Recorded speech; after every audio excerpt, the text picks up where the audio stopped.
എന്തൊക്കെയാണ് പിള്ളേരെ, നിങ്ങൾ വിഷുവൊക്കെ എങ്ങനെ ഉണ്ടായിരുന്നു? അടിപൊളിയായിനോ? ഇന്നാണ് വിഷുവിൻ്റെ ആദ്യത്തെ ദിവസം. ഇന്നാണ് കാവിലേക്ക് വരവുള്ളത്.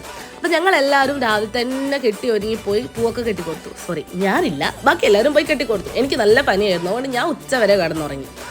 പിന്നെ എല്ലാവരും പൂവൊക്കെ കെട്ടിക്കൊടുത്തു. അവരൊക്കെ തിരിച്ചു വന്നപ്പം ഞാൻ അവരുടെ കൂടെ കൂടി ഒരുങ്ങൊക്കെ ചെയ്ത് നേരെ വരവില്ലത്തേക്ക് നടന്നു. അവിടെ എത്തിയപ്പോൾ തന്നെ എല്ലാവരും എത്തിയിട്ടുണ്ടായിരുന്നു. ഞങ്ങൾ പിന്നെ ഒരേ പാറ്റേണിൽ ഡിഫറെൻറ്റ് കളർ തീമിലുള്ള ഡ്രസ്സായിരുന്നു ഞങ്ങൾ സ്റ്റിച്ച് ചെയ്യുന്നത്. ജംസ് മിഠായി പോലെ തെറിച്ച് കിടക്കുന്നുണ്ടായിരുന്നു ഞങ്ങളവിടെ. പിന്നെ എന്താ പറയുക, വരവ് തുടങ്ങി അന്നേരം തൊട്ട് തുള്ളാൻ തുടങ്ങിയത്, കാവ് വരെ തുള്ളി.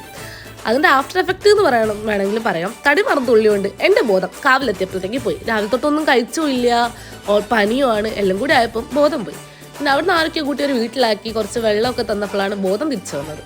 പിന്നെ എന്ത് പറയാനാ, കാവൊന്ന് നേരെ കാണാൻ കൂടെയുള്ള ഭാഗ്യം കിട്ടിയില്ല. നേരെ നന്ദ ഉണ്ണിയേട്ടനെയും ഒക്കെ കൂട്ടിക്കൊണ്ടുവന്ന് എന്നെ വീട്ടിലാക്കി. അതുകൊണ്ട് എൻ്റെ വിഷു അവിടെ കഴിഞ്ഞു. ഇവരൊക്കെ പോയി നന്നായിട്ട് അർമ്മതിച്ചിട്ടാണ് വന്നത്. എങ്ങനെ പോയാൽ ഞാൻ ആ തിരിച്ചു വന്ന കോലം ഒന്ന് കാണണ്ട തന്നെയായി.